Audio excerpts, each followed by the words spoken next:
So you want to learn your ICD-10 guidelines. Have you done this yet? Did you pick a color for fractures? Here's mine, orange. This page is right before the guidelines if you happen to have the AAPC ICD-10 book. I pick a color for a particular guideline I want to learn. And when I go through the index, that color is highlighted for anything in just this simple table of contents that is a fracture. It also notes it on the table of contents, which 2 chapters go over fractures. The other thing that I put down on the page adjacent to the guidelines about my fractures is what guideline and page number are dealing with the fractures, G26 and G19. I've also written down 1C19C and 1C13C. Repetition and writing things down is very helpful to learning. Remember when you were in grammar school and you were learning things, right? They made you write things down. Super helpful. If you've never written any of this down, then how are you supposed to memorize it, learn it, or at least have it tickle your brain during the middle of an exam? Let's go to G19. Where are my fracture guidelines? Noted in orange. G25 and G26 have our other guidelines for our fractures.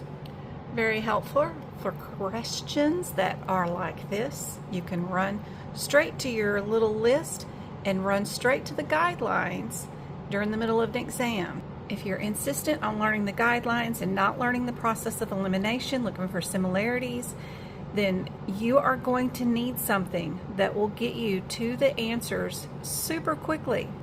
Without this, you're going to have time wasters. You're just going to be wasting time trying to find all this later on. We can continue this throughout the book to help you even further. If this was a fill-in-the-blank question, or if the answers A, B, C, and D were so off, you'd know you go to your alphabetical index and look up fracture and then humeral, right? So let's do that. So we went to our alphabetical index. We went to fractures, which technically probably on every single page that says fracture I should highlight orange, but that would be a whole lot. But at least on every practice exam question that you are practicing, remember to mark where you've been, what you've done. Because if you just do the question without marking anything in your book, then how is it supposed to stick in your brain that you actually did something? Because just breezing through something doesn't stick in my head. So if I'm actually marking something, that is super helpful. What did I also write down? I wrote down the 2 guideline numbers that are associated with this. Just again, just to superimpose the stuff in my head. I know 1C13C, 1C19C, fractures, humerus, right here. Now I'm going to go to the page number where the S4230 is. Remember, if you find this content helpful, please interact with this video. Comment, share, save it. All that interaction helps me out. I really appreciate it. Don't forget to hit any follow links and switch over to the little bell icons, especially on TikTok and YouTube, and switch the little bell so that you get notified when I do go live or there's a new video. When we're going to the code that is indicated in the tabular list, be sure to stop at the first 3 digits, S42, to find your guidelines. So we're going to stop at 1058 in this 2024 book, and we're going to stop at our S42 fracture.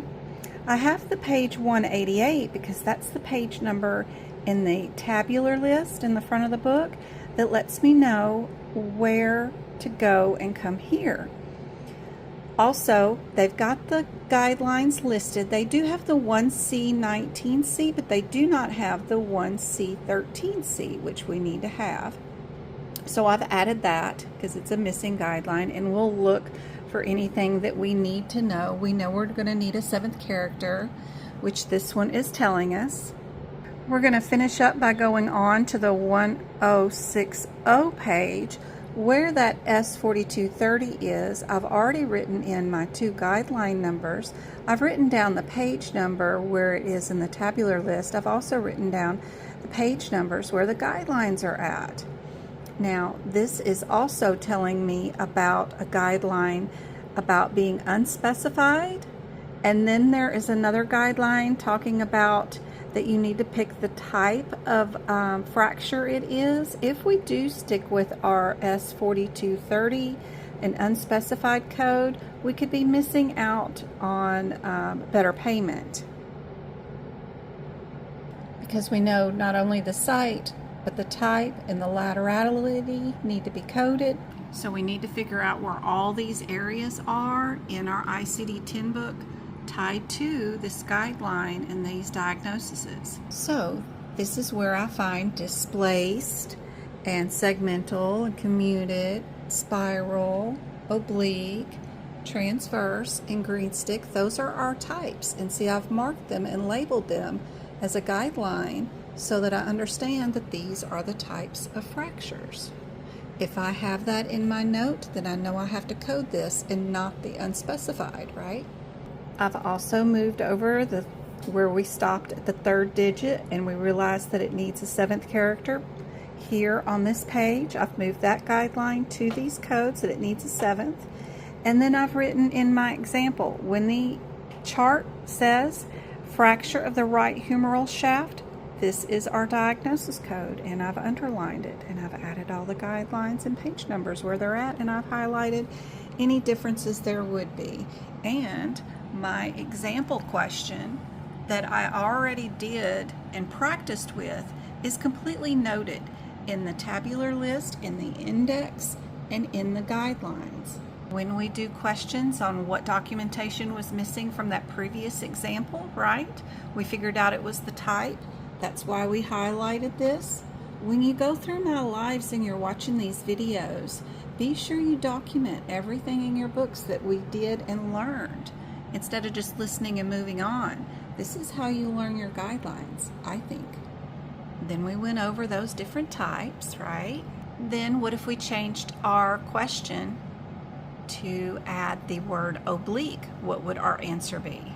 So if we change this example to oblique, and then I've added that example also in my ICD-10 book. So every single question that you go through will have notations at the answer.